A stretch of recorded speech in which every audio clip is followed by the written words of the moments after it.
teman-teman, di video kali ini kita akan menjelaskan gangguan pada muskuloskeletal yaitu trigger finger. Kita mengetahui bahwa muskuloskeletal adalah sistem terdiri dari otot, jaringan ikat, saraf, tulang, dan sendi, yang dimana sistem ini berperan penting dalam gerakan tubuh manusia. Pada tubuh manusia dibagi menjadi beberapa bagian, ada regio cranialis, regio truncus, regio ekstremitas superior, dan ekstremitas inferior.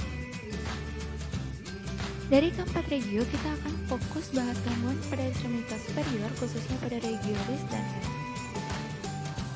Pada regio ini tersusun dari phalanges, metacarpal, carpal, radius, dan ulnar.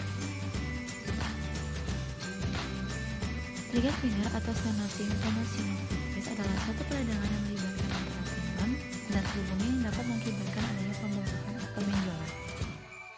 Ini karena adanya penebalan di tendon flexor yang ada pada jari tangan berfungsi melakukan gerakan fleksi dan ekstensi yang akan menjadi kaku, nyeri, dan sensasi terkunci. Trigger finger ini disebabkan ketidakseimbangan antara volume selubung retinaculum dengan isinya. Pada saat tendon flexor bergerak ke arah selaput yang stenosis, maka tendon akan terperangkap menyebabkan jari-jari tidak mampu untuk fleksi atau ekstensi. Pola yang satu merupakan yang paling terkenal karena lokasinya yang sering menerima tekanan dan gesekan, yang menyebabkan proses inflamasi dan hipertrofi, bahkan timbul nodul pada permukaan tendon. Hal ini akan mengakibatkan penyempitan pada celah selubung retinaculum dan secara progresif akan membatasi pergerakan tendon flexor. Bila kondisi ini berlanjut, maka jari yang terkena akan kehilangan gerak atau terkunci. Salah satu yang memicu terjadinya trigger finger ini adalah diabetes mellitus. Mengapa diabetes bisa memicu trigger finger? Diabetes terjadi karena zat yang dinamakan ages. Zat ini terbentuk ketika protein atau lemak bercampur dengan gula dalam aliran darah. Biasanya, tubuh manusia menghasilkan ages secara perlahan, tetapi ketika menderita diabetes, tambahan gula dalam darah meningkat, sehingga mempengaruhi kesehatan tendon. Ages membentuk ikatan dengan tendon, dapat mengubah struktur tendon dan mempengaruhi kerja dari protein-protein tersebut. Kita kembali ke topik. Tidak hanya itu, trigger finger juga diperkirakan terjadi karena penggunaan tangan yang berlebihan, berulang-ulang, atau gerakan jari tangan yang sering, misalnya memeras saat mencuci baju, memainkan gitar, dan bisa juga karena trauma. Bermain game mobile jika dilakukan dalam jangka waktu yang lama tentu akan memicu trigger finger, karena penggunaan jari yang terus-menerus bisa mengakibatkan overuse, sehingga ada kemungkinan terjadinya perobekan atau pembengkakan tendon.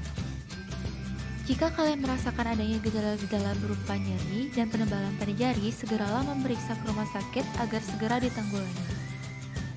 Pertama-tama, fisioterapi akan melakukan pemeriksaan agar bisa mendiagnosa. Pemeriksaan untuk trigger finger antara lain mempalpasi penebalan atau pembengkakan pada selubung tendon, nyeri tekan pada selubung tendon flexor di telapak tangan, dan pemeriksaan fungsi gerak dasar yang merupakan pemeriksaan pada alat gerak tubuh dengan cara melakukan gerakan fungsional dasar pada region tertentu untuk melacak kelainan struktur region tersebut. Contohnya, fleksi ekstensi pada jari. Pemeriksaan fungsi dasar ini terdiri dari 3 jenis pemeriksaan, yaitu pemeriksaan gerak aktif, di mana pasien melakukan gerakan fungsional dengan arahan fisioterapis. Yang kedua, pemeriksaan gerak pasif, di mana pasien melakukan gerakan fungsi dibantu oleh terapis. Yang ketiga, pemeriksaan isometrik, di mana pasien melakukan gerakan fungsional dengan diberi tahanan oleh terapis. Modalitas yang bisa diberikan sebagai intervensi dari gangguan trigger finger ini yaitu elektroterapi. Modalitasnya berupa ultrasound dan TENS yang secara umum berfungsi untuk mengurangi rasa nyeri. Stimulasi ultrasound menggunakan gelombang suara, sedangkan TENS adalah terapi yang menggunakan arus listrik. Berikutnya ada splinting. Splinting adalah pemasangan alat bernama splint atau bidai pada bagian tubuh yang mengalami cedera.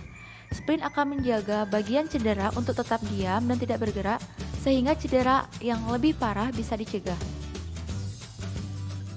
Pijit blocking MCP exercise. Pasien memblokir sendi MCP dan membiarkan sendi proksimal interphalanges menekuk. Latihan ini dapat dilakukan dengan semua jari pada waktu yang sama atau secara individu. Latihan yang sama dapat diulangi pada sendi distal interphalanges. Pengulangan dan frekuensi disarankan sesuai dengan tingkat kekakuan dan nyeri. Cold therapy adalah modalitas yang bekerja mengurangi peradangan dan pembengkakan yang menyebabkan rasa sakit, terutama di sekitar sendi atau tendon. Cara menggunakannya biasanya dengan mengompres daerah yang bengkak dengan ice pack. Sekitar 85% kasus trigger finger dapat disembuhkan dengan injeksi kortikosteroid dan pemberian obat anti-inflamasi non-steroid. Walaupun telah melakukan latihan yang telah diberikan oleh fisioterapis atau dokter, hal itu tidak menjamin kita akan sembuh pada saat itu juga. Karena pada dasarnya tubuh manusia perlu waktu untuk meregenerasi sel-sel tubuh yang rusak. Oleh karena itu, ada baiknya kita selalu mengikuti saran dan rutin melakukan program latihan yang telah diberikan.